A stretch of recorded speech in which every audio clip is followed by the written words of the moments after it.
Salve, salve, povo circulante, Rádio Busão no ar, eu, Juliana Santos, conduzindo o itinerário de prosas aqui, de entrevistas, só com personalidades potentes. Continue seguindo nossos canais, e o Spotify, YouTube, Instagram.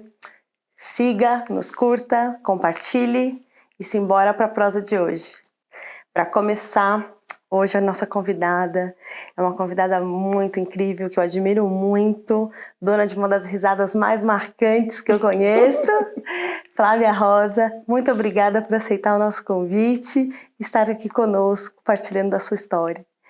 Imagina, eu que agradeço. Estou muito feliz de poder estar aqui. Tava aguardando o convite, na verdade.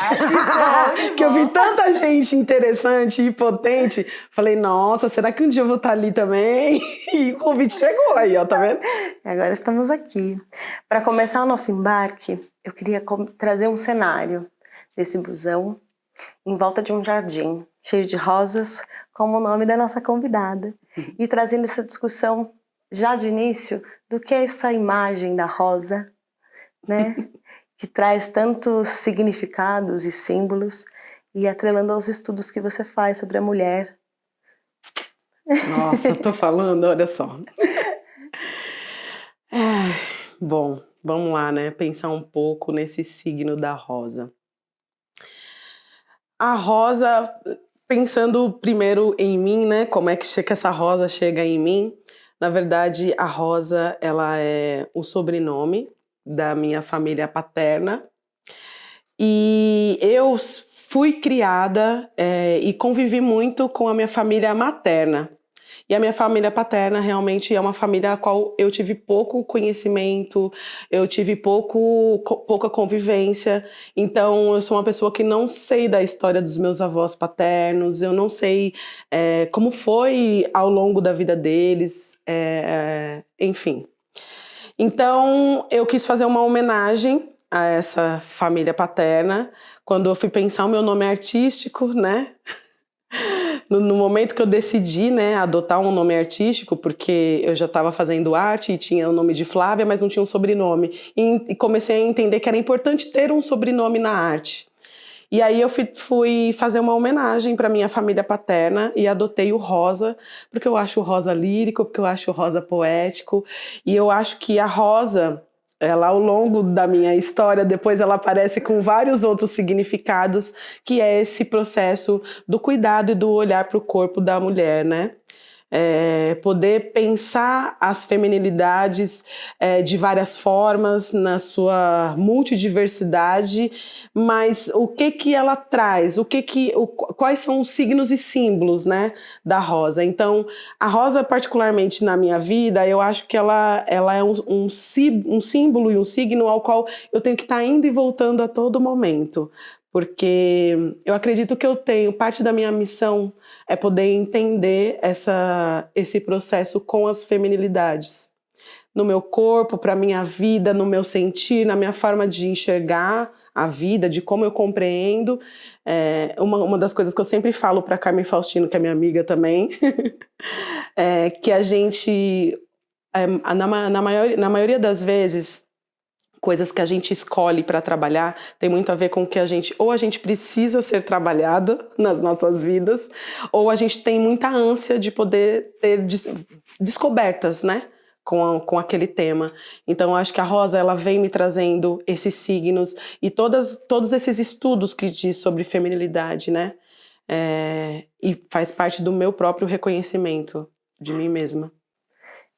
Você trouxe a coisa do símbolo, né, sobrenome, da matriz masculina, né? E essa imagem que traz o feminino, né? E esse encontro, né? De que coexistem em nós, não tem como a gente dizer que não, né? Porque a gente precisa dessas duas forças coabitando em nós. E aí eu queria já passar para uma outra pergunta, que é a relação de afeto, né? Essas duas energias juntas constroem um afeto, né? E na sociedade que a gente tem hoje, a leitura que a gente tem dos corpos femininos, né? Das corpas também, onde está esse desequilíbrio e como a gente ajusta? Nossa, Ju, boa pergunta, assim. Eu acho que eu sou Eu sou uma pessoa que me debruço muito a tentar encontrar esse equilíbrio na minha vida, né? Eu acho que eu sou, dentro dos estudos que eu já fiz, né, que as pessoas dizem, né, o que é energia feminina e o que é energia masculina, como se contrapõe essas duas forças e tal, né? Eu fico pensando que a forma com que eu fui educada, a forma com que eu fui preparada para estar no mundo, ela tem muito de uma força ativa, de uma força de embate, uma força reativa. E isso, por esses estudos, diz respeito à força masculina, né? Então, quando eu falo da Rosa e dessa busca por dessas diversidades de feminilidades, talvez eu esteja buscando contraponto a isso na minha vida, né? Então, acho que não é à toa de eu caminhar, eu enveredar por esses rumos de estudos lunares, né? Porque a Lua diz sobre as nossas emoções, a Lua é feminina, né? Ela traz signos femininos que a gente pode trabalhar, né, nas nossas vidas, tanto nos nossos corpos, todos os corpos, né, o corpo físico, o corpo espiritual, o corpo astral, enfim. Eu acho que eu sou uma eterna buscadora desse equilíbrio. De verdade, eu não sei aonde se encontra, né, esse equilíbrio, mas eu acredito que em tudo existe os dois polos, femininos e masculino, em todo mundo, né? Em todos os corpos. E eu acredito que essas percepções elas vão chegando ao longo do tempo para quem está realmente voltado para abrir para essas percepções. Do contrário, a gente está muito, posso dizer, formatado, né? Por esse sistema, por um tipo de educação que é o certo e o errado, que só tem duas possibilidades de se viver, de ser formatado nesse mundo, né? Então, se a gente não está aberto a pensar outras possibilidades para além disso e tentar ir buscando, porque de repente, não sei, né? Uma das coisas que eu fico pensando, será que o equilíbrio está mesmo entre o feminino e o masculino? Será que não existe um outro tipo, né? Um terceiro lugar de equilíbrio? Será que é entre os dois polos mesmo? Né? Será que a verdade ela é bi?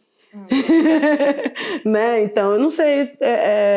São reflexões que eu vivo fazendo e que eu vivo buscando, né?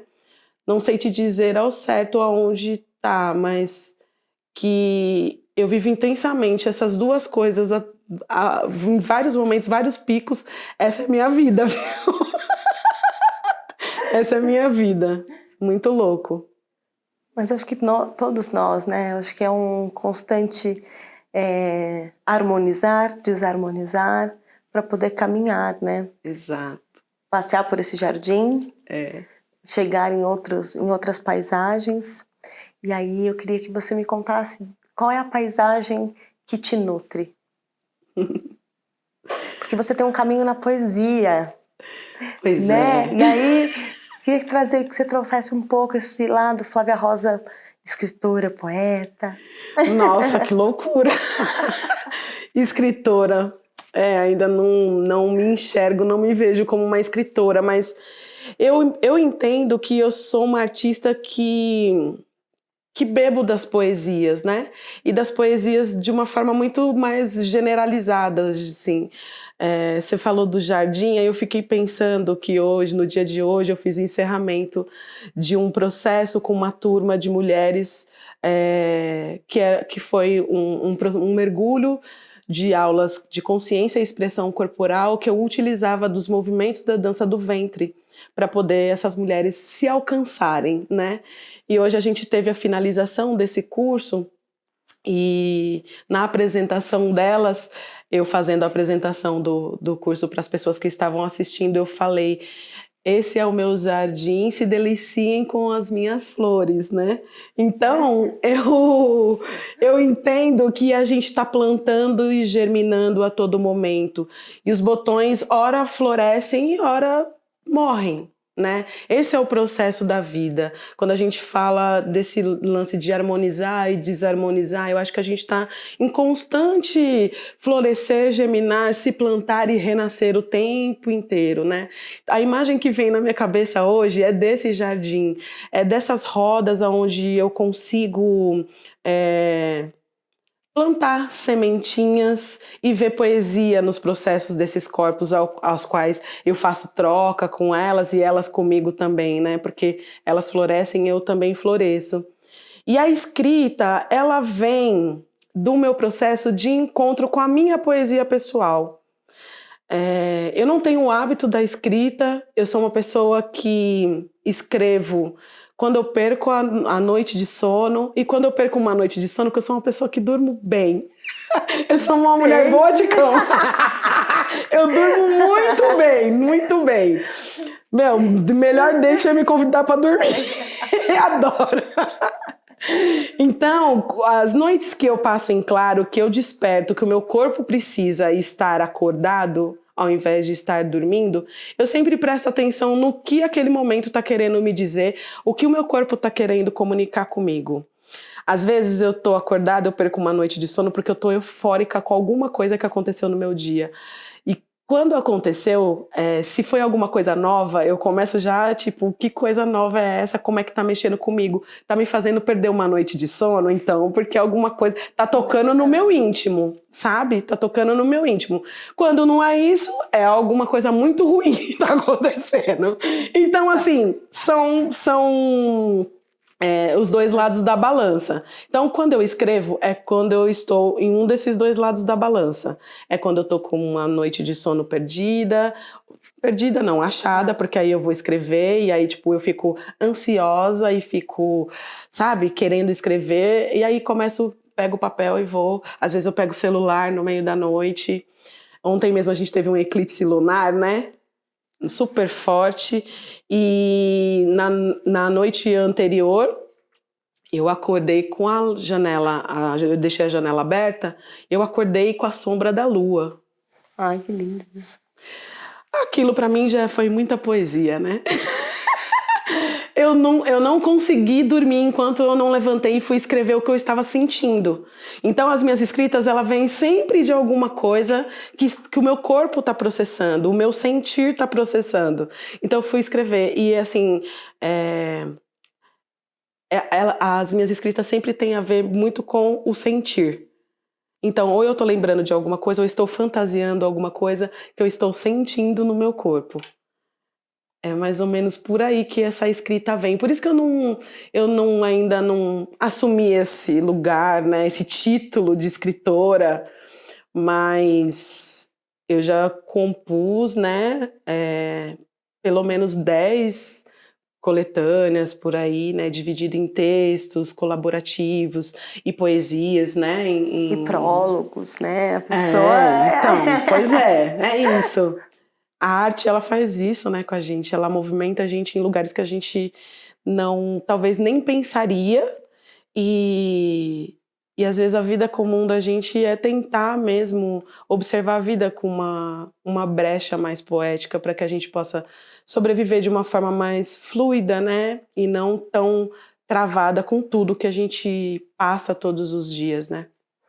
O corpo é uma das marcas do seu trabalho artístico, né?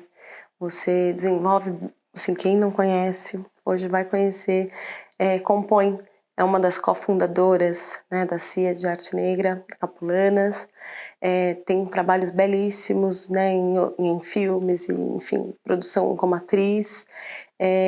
Como que é essa chegança desse corpo na cultura, nesse movimento constante de partilhar, né, a beleza que o mundo nos traz, apesar dos pesares desses corpos que também coabitam esse mundo tão desigual? Meu, eu venho de uma família onde a gente convive com a arte assim desde sempre, né? Só que não tinha esse título de arte, porque é algo muito comum dentro de casa, né? Então, meu pai, na, já não sei que época, meu pai nasceu em 50. 50?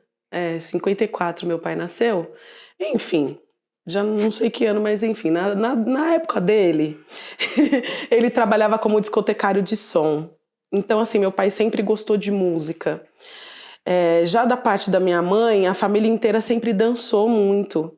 Então, eu venho... A minha mãe conta uma história que quando ela estava grávida de 8 meses de mim, a minha avó, a mãe dela, Maria Maia, e o meu pai, eles resolveram ir desfilar, porque todo ano eles desfilavam lá na cidade de Tiradentes, em várias escolas de samba. E nesse ano eles resolveram ir, mesmo que a minha mãe tivesse grávida, 8 com uma meses. barriga de 8 meses, que ela ia ficar bem, enquanto eles iam ali para, né, fazer o desfile e voltar. E ela ficou em casa, não me recordo dessa história, se ela estava acompanhada de alguém, possivelmente sim, porque as minhas tias, avós e irmãs da minha avó, sempre nessa época também iam para casa da minha avó, era meio que uma casa que concentrava todo mundo, né? Época de carnaval. E aí ela decidiu por acaso ir, ela falou, não vou ficar aqui não, eu vou lá assistir, vou pra cidade de Tiradentes. E foi pra cidade de Tiradentes lá assistir o carnaval, cidade de Tiradentes não, na Avenida Tiradentes, assistiu o carnaval, aí chegou lá, meu pai tava balançando a cuíca dele, minha avó tava rodando lá de baiana, e enfim, eu venho dessa família que tá acostumada com festa, com música, com dança, né? Eu tenho fotos de muito pequenininha, de 4, 5 anos, vestida de baianinha junto com a minha avó, esperando. Minha avó contava que quando o ônibus porque tinha algumas escolas, essas escolas de bairro passam na porta, quando você mora na comunidade, passa na porta da sua casa para te pegar, já que é caminho, né? E passavam na porta da casa da minha avó. E eu ficava chorando vendo o ônibus ir embora. Querendo entrar no busão. Querendo estar junto, querendo ir junto. Então, assim, quando eu fiz 7 anos, que era a idade inicial para que as crianças possam desfilar nas escolas com autorização, né,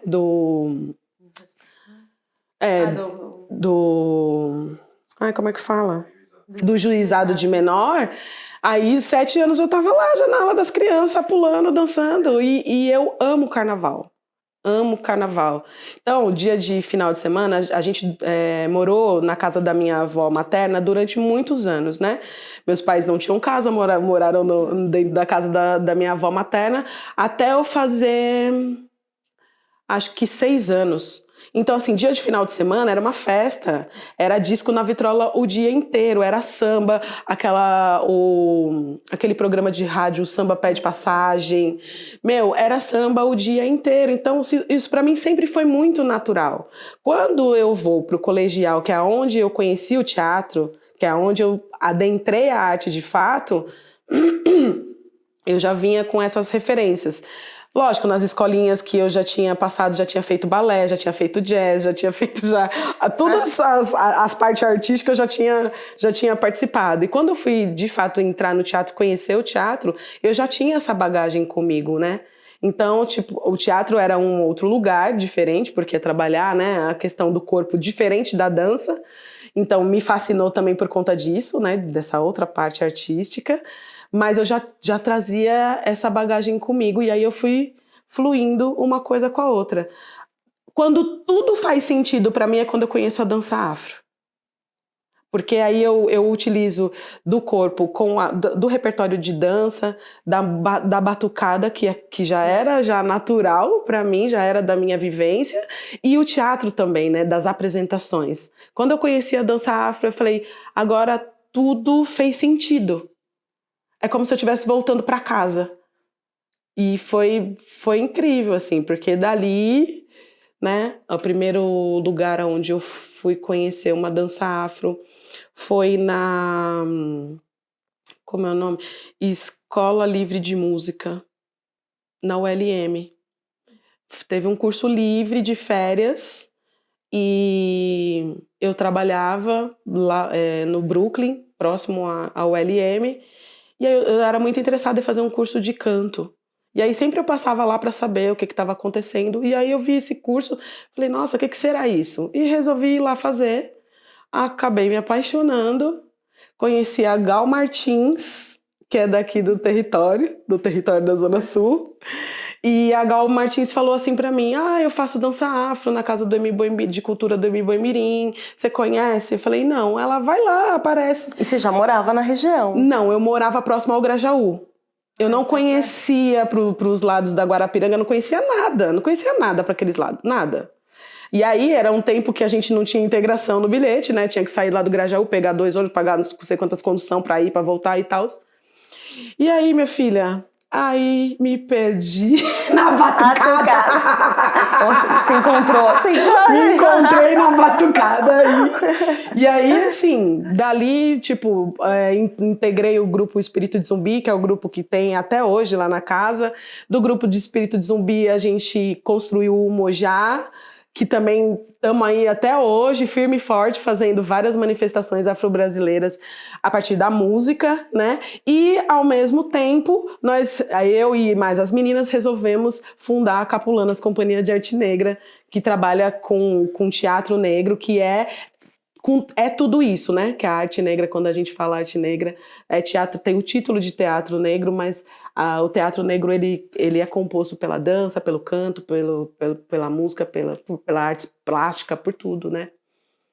E aí, tô aí, mulher. Há pouquíssimo tempo. Eu te conheci, eu acho que foi no Panela Afro. Possivelmente. Né? Ficavam ali na condução das danças. Sim, era muito. Sim. Que continua hoje um evento bem importante para a comunidade. Né? Sim. Me conta um pouco dessa formação e esse aniversário de Capulanas, né? Porque vocês têm já uns aninhos aí de estrada. Pois é. Daqui 10 dias a gente faz 16 anos. São 16 anos, uma longa estrada, né? Uma longa estrada. Eu sou apaixonada pela Capulanas, né? No entanto que só se me tirarem de lá, tem horas que elas ficam com vontade de me mandar. Eu da mesma forma, obviamente, né? Não obviamente. saio. Uma planta bem plantada no larga. Pois é. É isso, tamo lá. Enfim, enquanto a Rosa não morrer, a Rosa tá lá na Capulanas.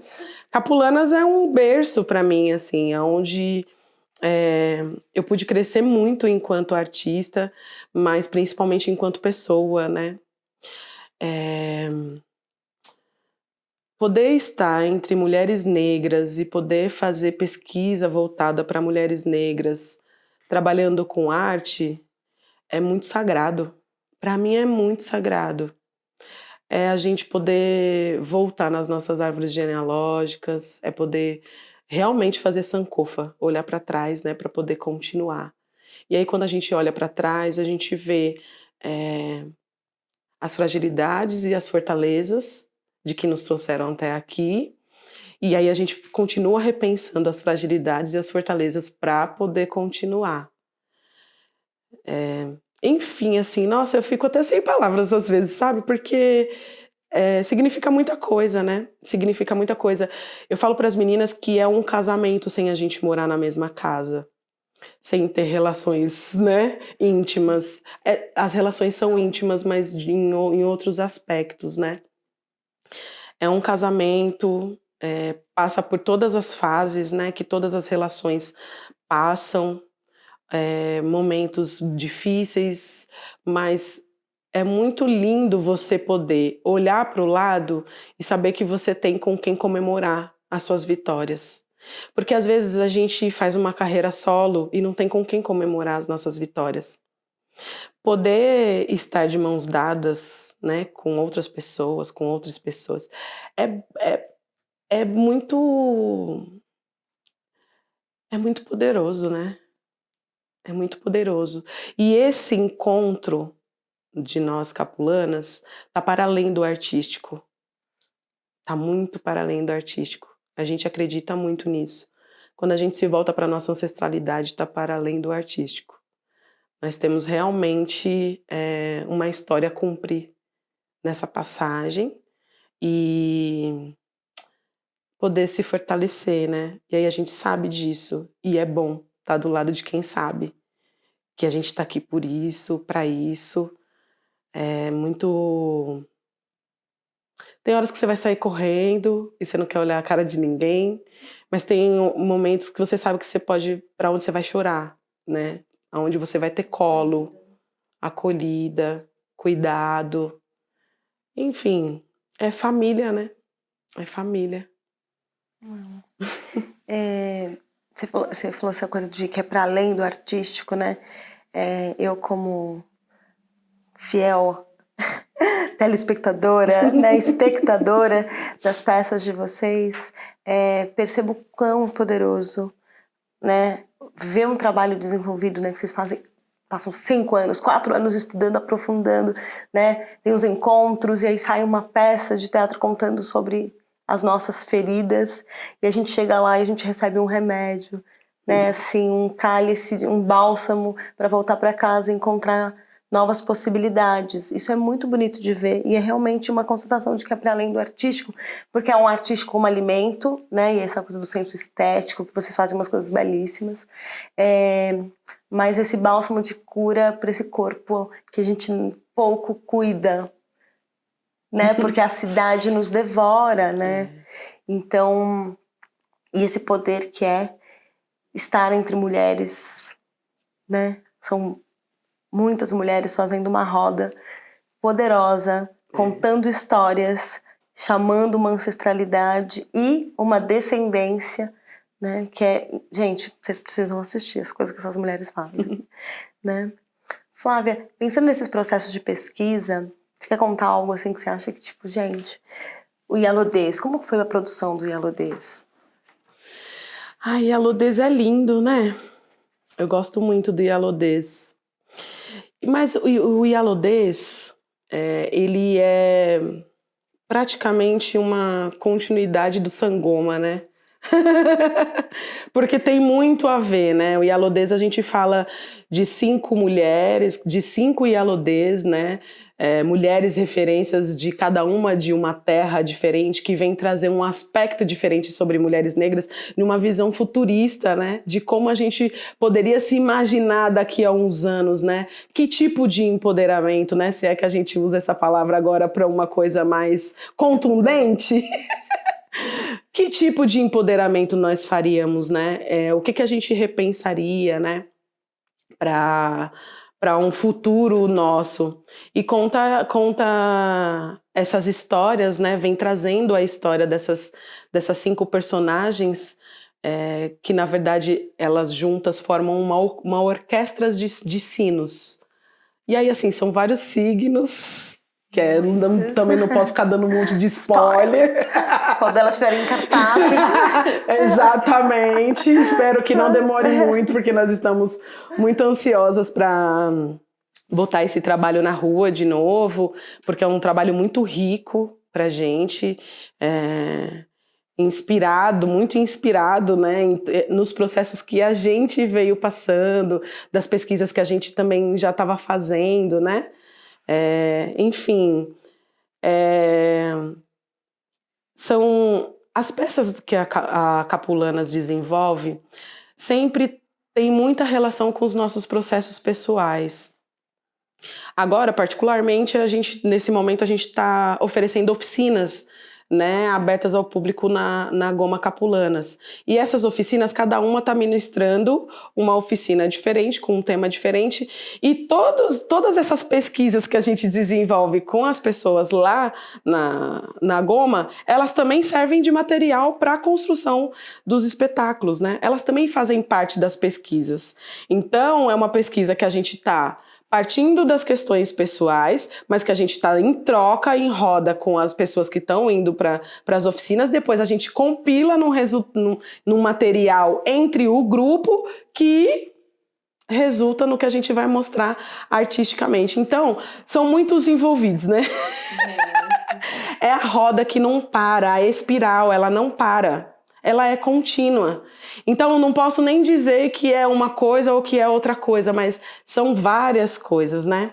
Eu costumo dizer que a minha pesquisa de trabalho, ela circunda, né? Por exemplo, a minha história Quando eu decido, por exemplo, trabalhar com o corpo, fazer roda com mulheres para falar sobre feminilidades, por exemplo, eu estava já envolvida nos processos que a Capulana estava fazendo mostras do espetáculo para grupo de mulheres, né, e vários grupos espalhados pela cidade de mulheres pretas e periféricas. Mas ao mesmo tempo eu também estava no núcleo de mulheres negras, passando por um outro processo de troca também.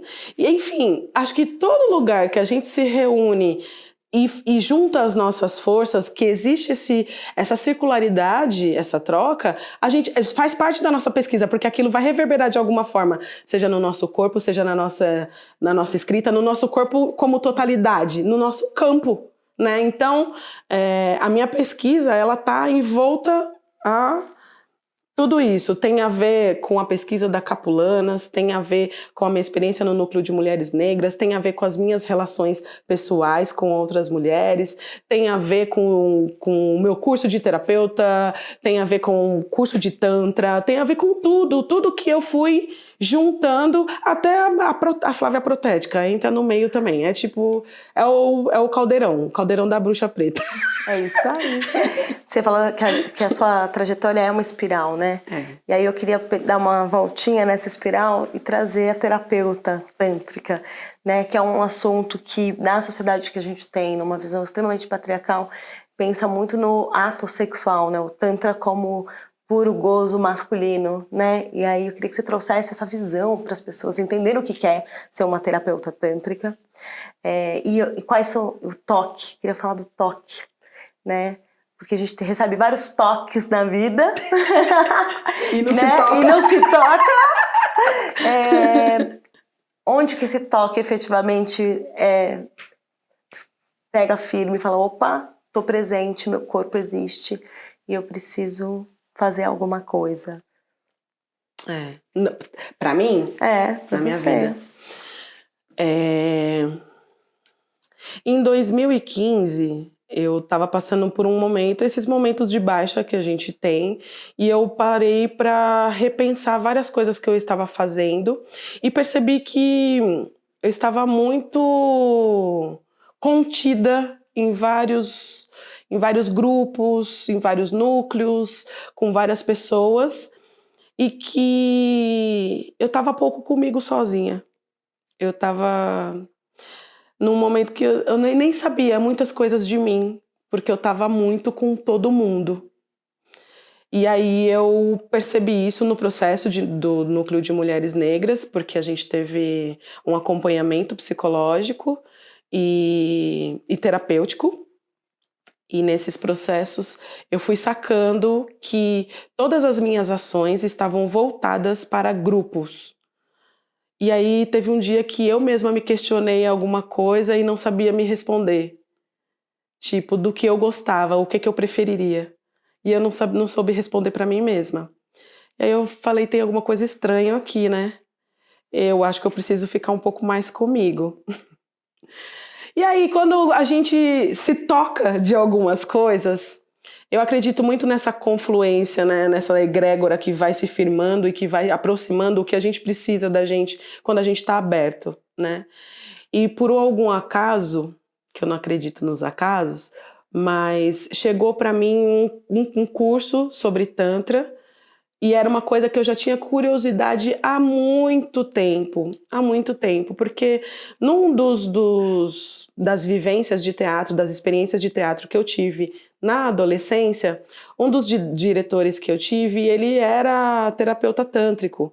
Só que eu era muito menina e eu não entendia tudo que ele dizia sobre a prática e tal. E a gente era muito curioso de saber da parte sexual, né? Tá, e o sexo, né? Quero saber do sexo. Então, tava preocupada no que ele tava querendo me ensinar, eu tava preocupada no que eu queria saber. Então, assim, enfim, passei sem, de fato, saber o que era essa parte. Então, assim, essa vontade vinha me instigando durante muito tempo. E nesse momento de 2015, apareceu essa oportunidade de fazer um curso. Na verdade, de conhecer a prática e tal, eu falei assim, não quero ir experimentar, eu quero ir conhecer. Então, eu achei melhor fazer o curso. Aí fui direto para a formação, não sabia nem o que era. Eu fui direto para a formação, fui lá, me matriculei e fui fazer o curso.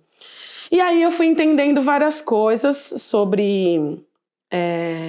que eu costumo falar para as mulheres que me procuram para saber um pouco mais sobre o Tantra, sobre a minha parte terapeuta tântrica, né? Eu não digo que eu sou uma terapeuta tântrica, porque Tantra é uma cultura.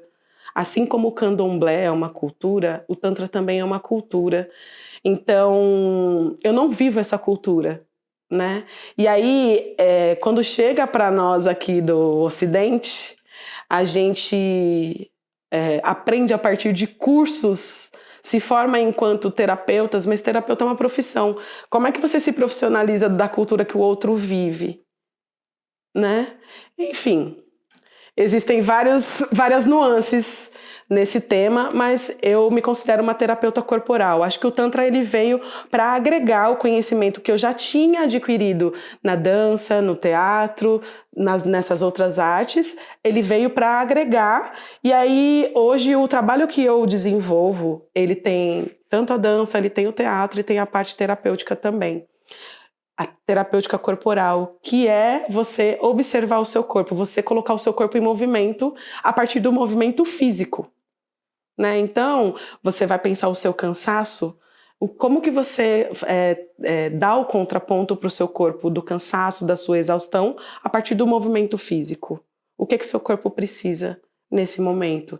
Então, é mais ou menos essa analogia que eu faço para desenvolver esse trabalho tântrico. E aí, terapêutico corporal. E aí,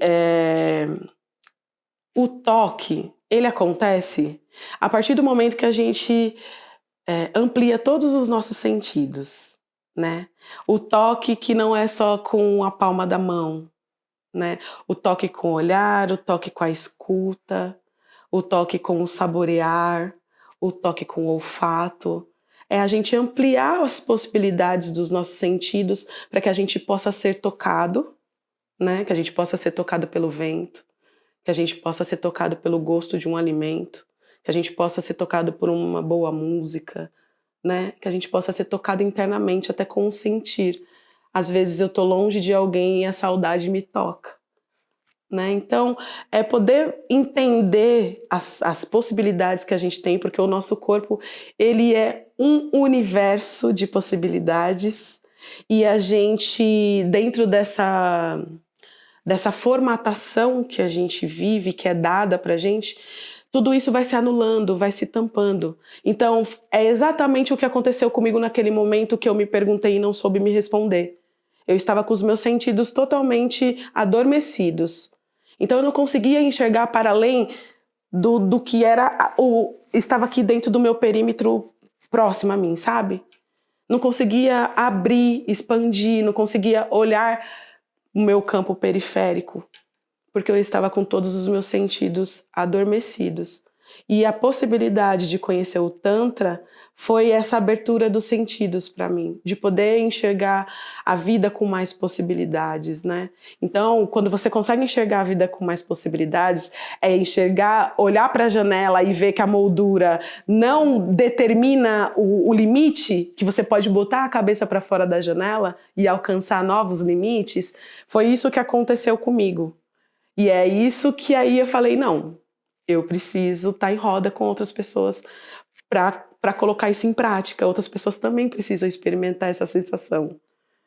E aí eu falei, vai ser agora, tipo, aí comecei a fazer roda com as mulheres, falando sobre prazer, falando sobre o prazer que não diz respeito somente à questão sexual, mas o prazer de degustar da vida, né?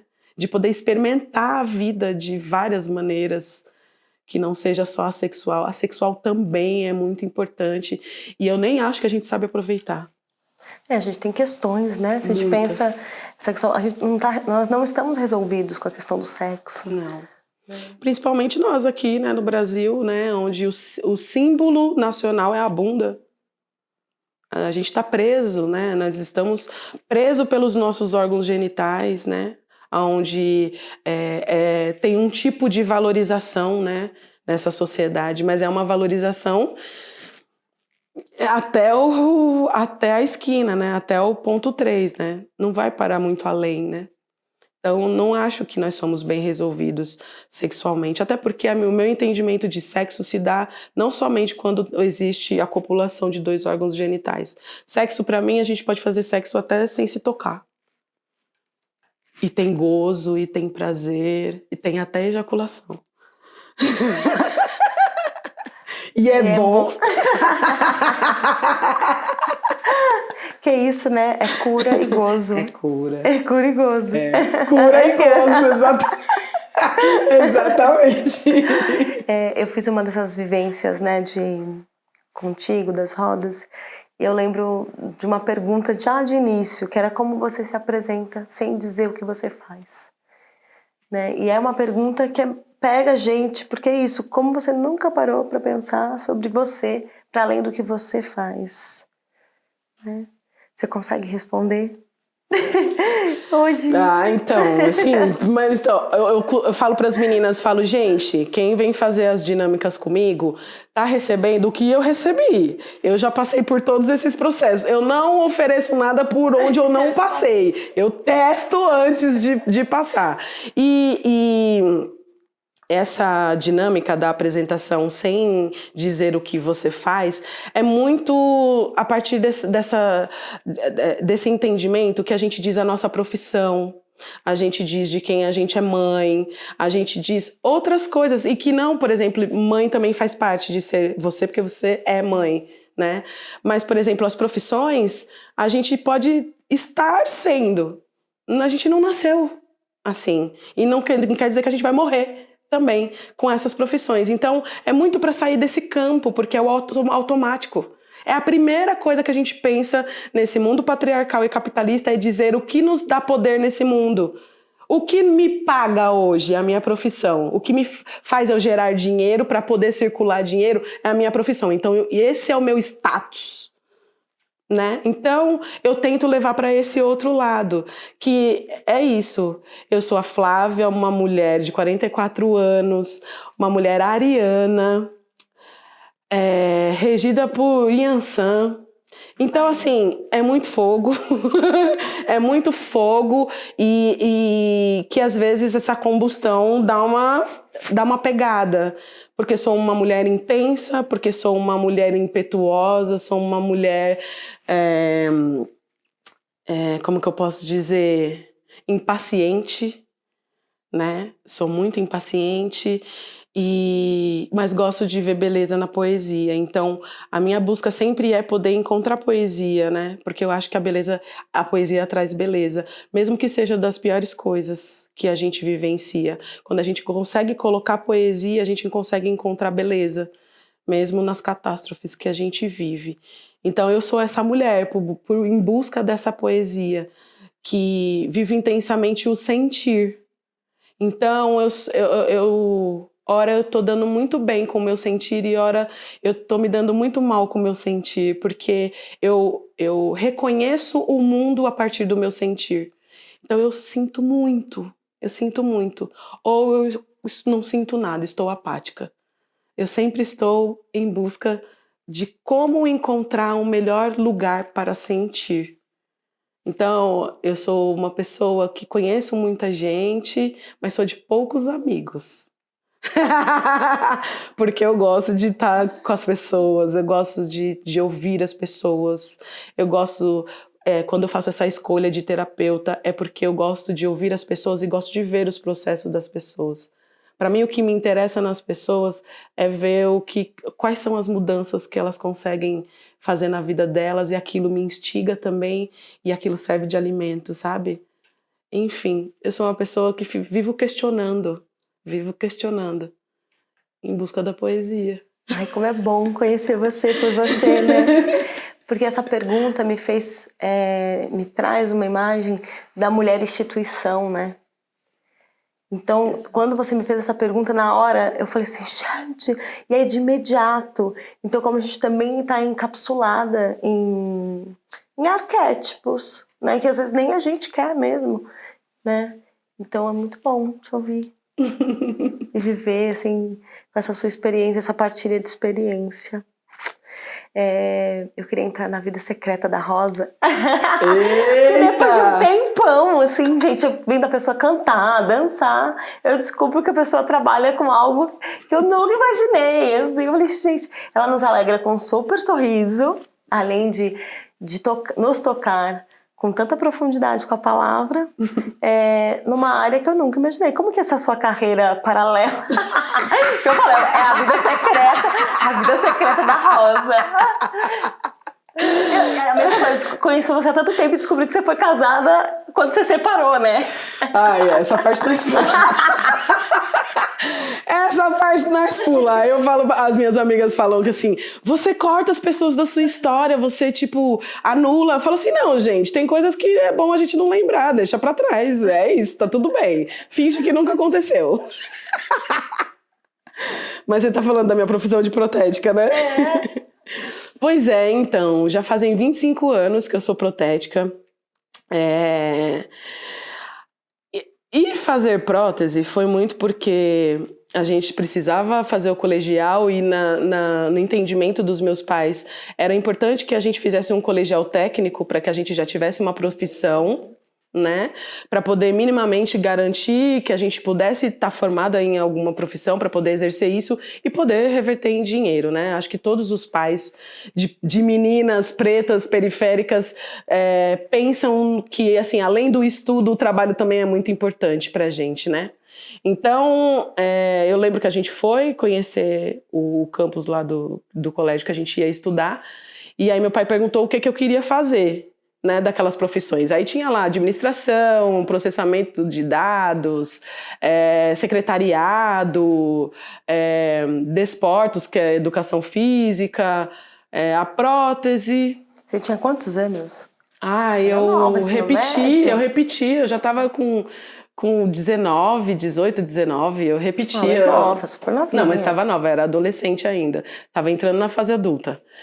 E aí eu falei assim, eu quero alguma coisa que não tenha que ficar escrevendo o tempo inteiro, porque para mim a escola remetia ao ato de estar escrevendo, replicando textos, escrevendo textos, e que eu imaginava que não tinha que ficar pensando, fazendo cálculos, que matemática também não é meu forte, enfim, era exatas, né, a danada das exatas. E aí eu peguei e falei assim, eu gosto de coisas manuais. Por quê? Desde criança, minha avó, minha mãe dava paninhos pra gente bordar, aprendi a fazer crochê, tricô, bordado com linha, fazia artesanatos com argila. Desde criança a gente exercitava isso no quintal da minha avó. Então eu entendia que para aquilo eu me dava bem, eu gostava de fazer aquilo, que a prótese, como era alguma coisa manual, eu poderia curtir fazer também. E foi nessa que eu escolhi. Eu tinha a opção de trocar, né, se eu entrasse e não gostasse. Aí eu pensei, eu vou tentar isso aqui, porque tá sentado e mexe só com a mão. Se não der certo... Lei do menor esforço. Lei do menor esforço, exatamente. Se não der certo, aí eu vou pra educação física. Mas como eu tava adolescente, preguiçosa, não tava muito afim de exercitar o corpo, nem pensava que precisava de cuidado com o corpo, nada. Queria dormir um dia inteiro, acordar, ligar pra minha amiga, ficar horas no telefone, e é isso, era essa minha vidinha. Aí eu acabei entrando nesse curso de prótese dentária e acabei me apaixonando por aquilo.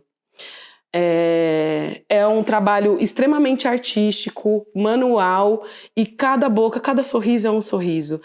Quando eu comecei a refletir outras coisas, né, que é aí mais no campo social, que você passa a pensar de que você tá ali colocando a mão e devolvendo o sorriso para uma pessoa que tá sem dente. E quando a gente para observar a nossa população, a gente sabe que a nossa população preta e periférica é a que mais é desdentada, aquilo para mim virou uma missão. Eu entendi que é um lugar de sagrado também. é um lugar de sagrado.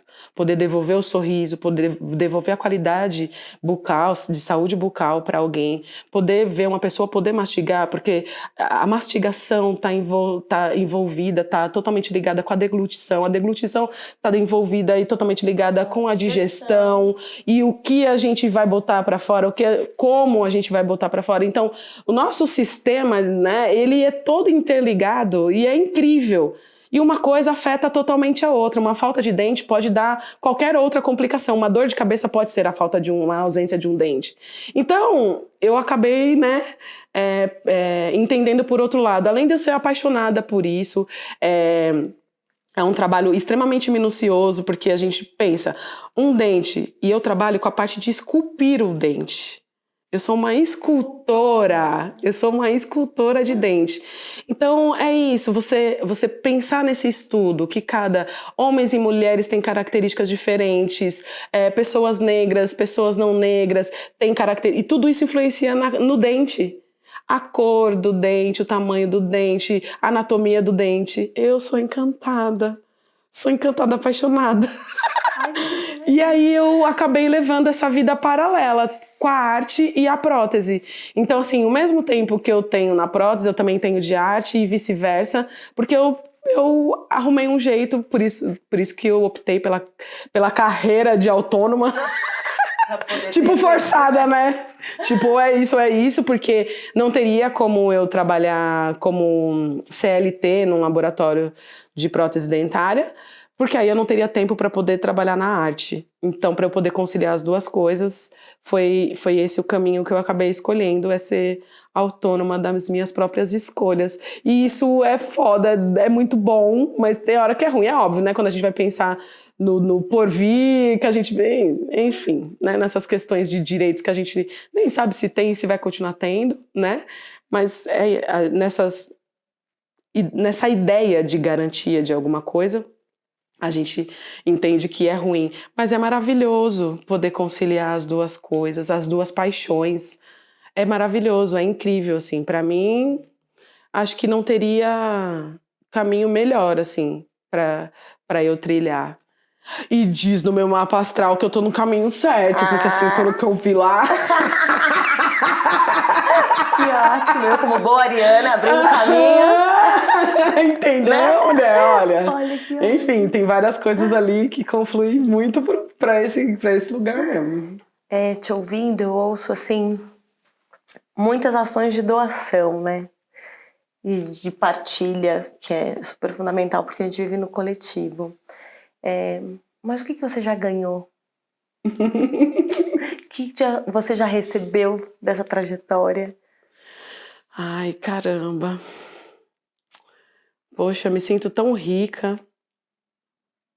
Eu me sinto tão rica por essas escolhas. Eu acho que talvez não possa representar em materialidades essa riqueza. Mas só de você poder trabalhar com o que você gosta, com o que te dá prazer, com o que te movimenta, o que te ensina todos os dias, né? E essas trocas, elas falam muito sobre mim, né? Elas me mostram, elas escancaram a minha parte sombria e a minha parte luminosa também, né? Então, por isso que eu fico, assim, tentando entender o meu sentir. Porque, seja numa troca de uma roda, hoje, por exemplo, né, com essa experiência que eu tive da finalização dessa formação, nossa, eu saí tão preenchida de lá, com uma sensação de dever cumprido, de poder ter acessado mulheres que talvez não teriam a oportunidade de poder olhar, observar os seus próprios corpos. Eu ouvi uma delas falar, assim, que me emocionou bastante, que, nossa, eu nunca tinha parado para pensar. Primeiro que meu útero tá aqui porque ele tá dentro do meu corpo.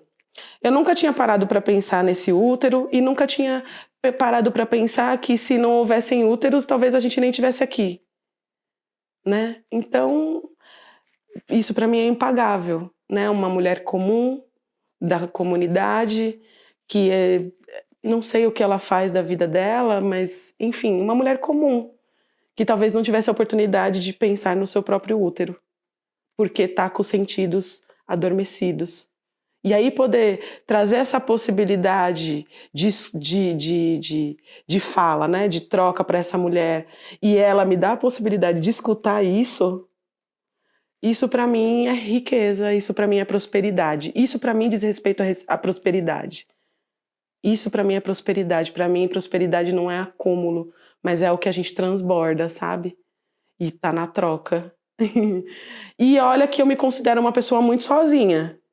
Eu tô em muitas ações coletivas, mas eu tenho muito tempo sozinha, assim, porque eu entendo a importância disso também.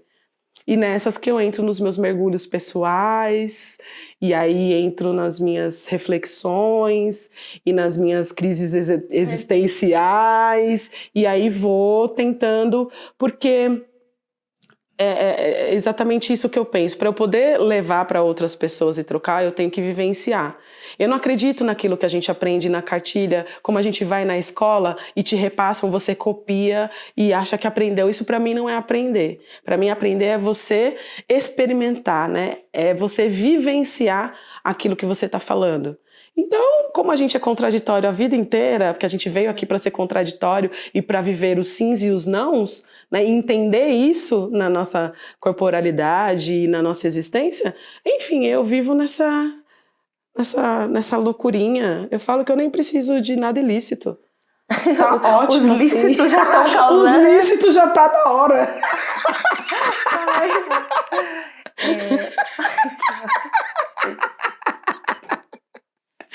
Ai, caramba.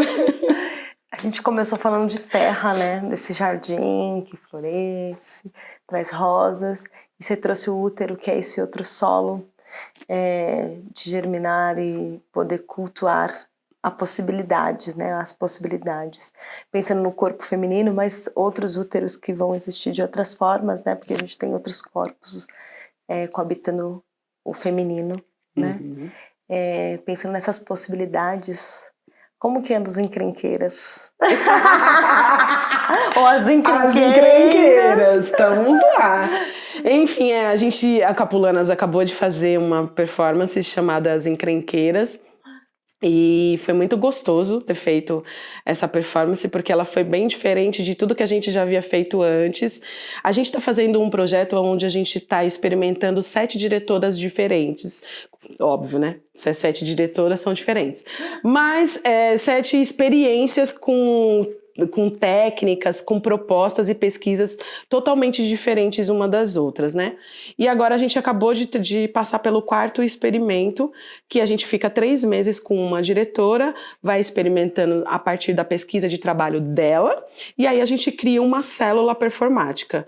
Então, enfim, o primeiro experimento a gente fez com a diretora Jéssica Nascimento, foi incrível. O segundo a gente fez com a Darília. Esqueci o sobrenome dela agora. Mas enfim, a Darília. Fizemos com a Darília e foi mágico também. Canta, né? A Darília canta. Uma atriz incrível, canta muito. E ela é de Minas, e ela é de família de Congada. E ela trouxe o tema da Congada pra gente trabalhar e foi incrível, foi uma delícia. Pra mim foi super especial porque eu pude voltar em algumas raízes da minha família e que eu também não conhecia. Então foi muito mágico, foi muito bonito. Por parte de mãe, a minha família é mineira, de Passos.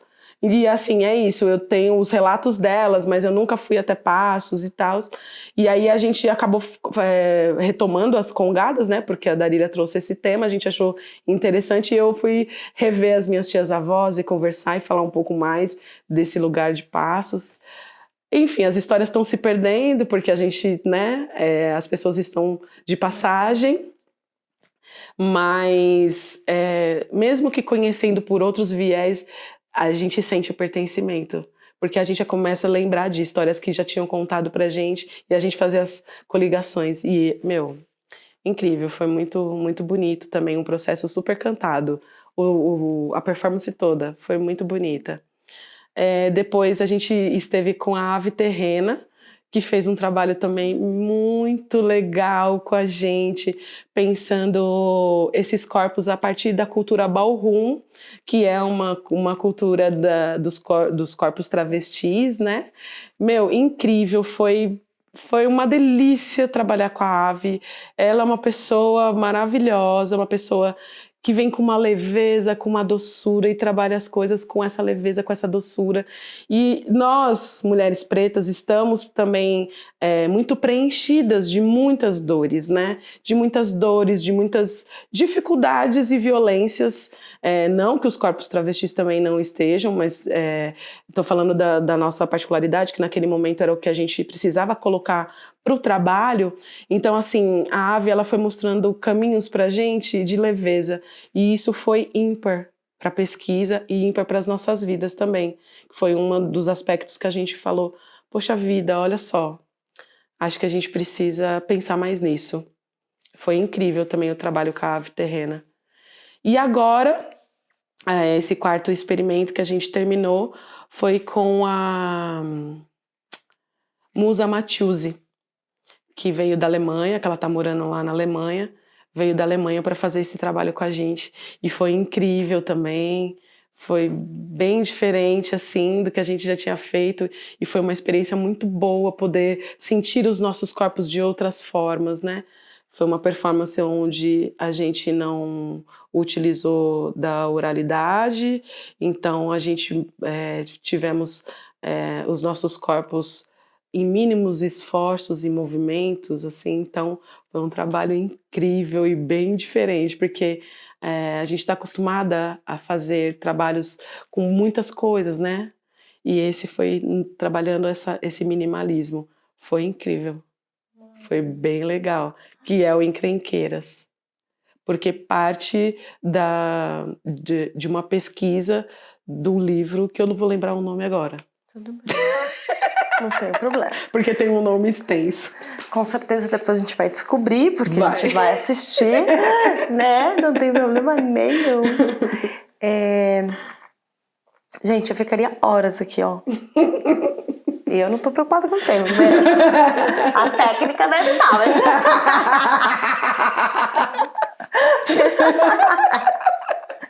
Mas eu tô aqui, tô adorando, tô super feliz ouvindo. Eu queria falar desse corpo, você falou da boca, né? Dessa coisa da boca, de devolver o sorriso. E aí eu queria falar da língua, dessa boca, né? Dessa língua que também faz esse toque de tudo que chega, né?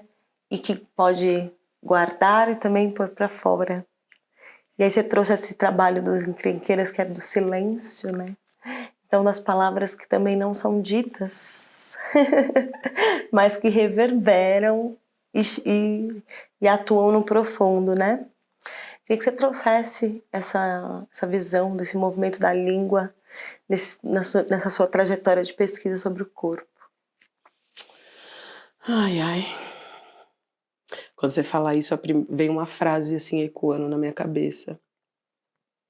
Exu é a boca do mundo que tudo come, né?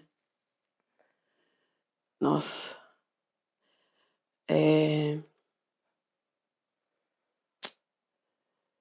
A língua.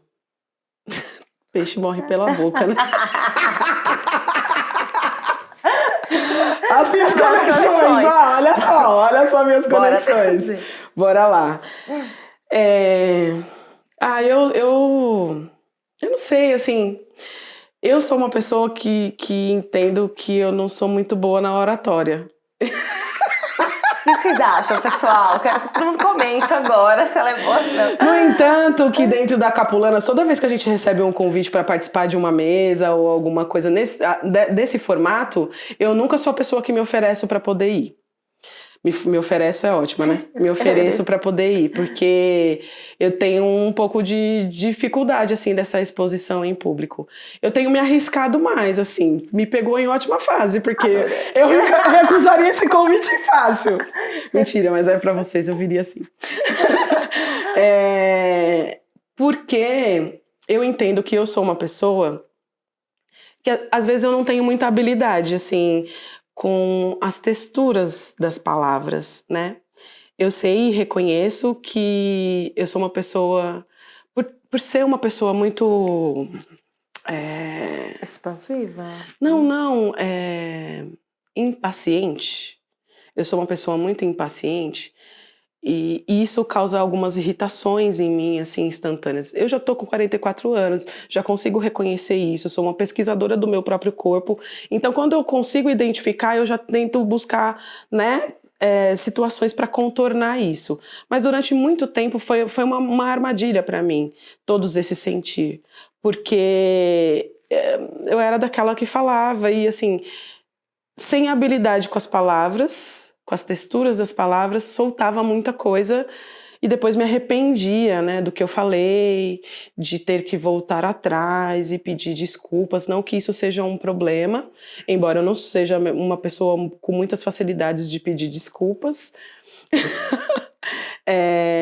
Mas percebi ao longo dessa minha trajetória que não tinha muita habilidade, às vezes, em falar quando me vinha um rompante de irritação. Acabava falando coisas desnecessárias e tal. Como boa ariana. Como uma boa ariana, exatamente. E aí tem algumas pessoas que falam pra mim, mas porque você é briguenta. Não é que eu sou briguenta. Eu não sou uma pessoa que caço briga, mas eu sou uma pessoa que discuto com as pessoas. E, na verdade, essa discussão parte das minhas argumentações. Às vezes, se eu ouvir alguma coisa que eu não me caiu bem, eu vou argumentar e vou querer entender e acaba criando essa discussão. Não é que eu saio para dar porrada nas pessoas na rua, não tem nada a ver com isso. Mas as pessoas falam que eu sou briguenta e eu não entendo como uma briga, mas uma pessoa que gosta de discutir, mas discutir para chegar em algum lugar, né? Mas assim, é isso que, enquanto jovem, a gente não tem a medida das coisas, né? E aí eu comecei a perceber que eu tava além, tava machucando e tava, né, partindo para as pessoas entendiam como grosseria e estava sendo grossa mesmo com as pessoas. E aí passei a me calar. Entrei no caminho inverso. E nesse passar a me calar é um processo de silenciamento, né? E aí assim, você engole e vai para onde? A irritação, a inquietação, o que deveria ser dito e não foi, vai para o corpo, né? E o corpo, ele vai arrumando maneiras de transbordar aquilo que você está engolindo. Enfim, vários processos, várias, como é que eu posso falar? Sequelas, né? Porque tudo que a gente vivencia deixa marcas, deixa histórias no corpo da gente, no psíquico, no emocional. Enfim, assim como todo mundo tem as sequelinhas, né? Todo mundo tá falando aí do Covid, que o Covid tá indo embora, mas as sequelas ficaram gravíssimas, né? Eu acho que toda a história, né? Por todos os caminhos onde a gente passa, tudo que a gente vivencia, vão deixar sequelas. Algumas boas e algumas não boas, né? Então, eu entendo que eu já vivenciei os dois lados da balança, né? Com a minha língua. A minha língua, ela é danada. Ela é danada. E aí o lugar do sentir intensamente é isso, quando, né, vai para fora, vai na paulada. E às vezes quando engole para silenciar também, soco no útero, né? Indigesto e bate no útero, vai direto pro útero. Então, para mim é isso, né? Os médicos hoje, né, os cientistas, ninguém sabe dizer qual é a origem dos miomas, né? E para mim, pelos estudos que eu faço, tem totalmente ligação com o emocional. Para mim, todas essas coisas... tem uma pesquisa de que as mulheres negras são as que mais têm miomas, né? Pois assim... Entendeu? Então, para mim, tá toda nessas coisas que a gente não sabe lidar, nas relações que a gente não sabe fluir, né? Que a gente não sabe utilizar das densidades das nossas águas, porque a gente pode ser todas elas, e aí às vezes a gente não sabe lidar com elas, porque a gente tem medo das nossas próprias águas, porque elas são imensas, né? São imensidão, imensidão de mar, né? As nossas águas. E a gente não aprendeu a lidar com elas. Eu acho que talvez a gente nessa vida não consiga mesmo entender a grandiosidade dessas águas, dessas emoções que nos movimentam, que nos instigam a movimentar a nossa vida, o nosso físico, o nosso psíquico, a nossa saúde de forma mais ampla e complementar, assim, né? E a língua, ela é danada porque ela vai e volta, né? Ela faz a gente ir e voltar. Ela faz a gente ir e voltar. Falo nada. Ui, é isso. Falo nada. Pensando em língua, pensando em água, você podia cantar, derrama água de mulher. Uma composição super bonita da Naruna, né? Que vocês usam na peça. Canta pra gente. Ah, é linda, né? É que na peça... Vocês recitam. Pode recitar também. Derrama água de mulher, derrama água de mulher, derrama água de mulher, derrama água de mulher. Tem esse trocadilho, né, de derramar água de mulher e derramar água de mulher, né, que mexe mesmo com toda a nossa profundidade e que mexe com todos os nossos 5 líquidos sagrados, né? A lágrima, a saliva, o suor, o sêmen e o que mais? E o sangue, obrigado, técnica, obrigado, técnica tá ligada. E derramar água e derramar mágoa, né? O quanto a gente vai e vem nessas profundidades, né? Dessa imensidão de mar, das nossas águas. É muito lindo esse trabalho, essa composição da Naruna, com a nossa participação também, assim, na peça. Ela é uma música que representa, que simboliza muito, né, a Sangoma, a saúde às mulheres negras. Não tinha coisa melhor, né? Nossa, E é um momento de choro mesmo, né? Porque a gente põe pra fora, derrama. Derrama água e derrama mágoa, né? É o que você falou do bálsamo, né? De ver, de ouvir, de poder voltar para casa e dar um respiro e falar assim, novas possibilidades, né? Na maioria delas é quando a gente tá juntas, né? Que a gente consegue se inspirar e poder trocar, mas que fortalece o indivíduo, que é tão importante quanto. Sim, sim. Eu acho que a gente termina aqui, assim, nesse papinho gostoso, né? Falando de água, falando de cura. Espero que todos estão nos ouvindo, tenham gostado. E aí pensando nessa coisa do coletivo e do individual, que ele também é precioso para você. Uma prática de cura é a autoimagem, a percepção da nossa autoimagem, né? O quanto a gente se vê, o quanto a gente se toca. E aí eu queria que você partilhasse o que tem no seu espelho nesse momento, quando você se olha no espelho. Uma prática de cura é poder me ver, poder sentir as minhas possibilidades e as minhas impossibilidades de me enxergar, porque quanto menos eu consigo me enxergar, eu vou fazer novas tentativas para que isso aconteça, poder reconhecer em mim essas águas, essas imensidões e pensar caminhos de como desaguar essas águas, né? Seja no gozo, seja nas lágrimas dos choros, de felicidade ou de tristeza, mas como é que elas transbordam, né? Esse limite da pele, né? Desse embrulho que a gente tem, é poder olhar para tudo isso, né? Poder entender. Para mim, o autoconhecimento ele vai ser até dizerem para mim, acabou para você. Então, eu vivo esse movimento constante. Então, poder me olhar no espelho é poder ver que essa mulher está em constante transformação o tempo todo e por uma escolha também. Não somente porque a gente está em tudo está em transformação, mas por uma escolha também. Então, por isso tão profundo. Que os nossos ouvintes, nossos espectadores consigam também se olhar no espelho e perceber o que pode ser cuidado e autocuidado, né? Agradeço muito, Flávia, por você ter topado essa conversa. Espero que você tenha gostado de bater esse papo comigo. Agradeço muito a todos que nos ouviram, nos viram. Peço mais uma vez que nos sigam, nos curtam, que compartilhem. Spotify, Instagram, YouTube. Curtam, comentem. É importantíssimo fazer os comentários, sugestões. E termino aqui a prosa de hoje. Depois desse caminho bem bonito. Fiquei muito feliz. E até a próxima, pessoal.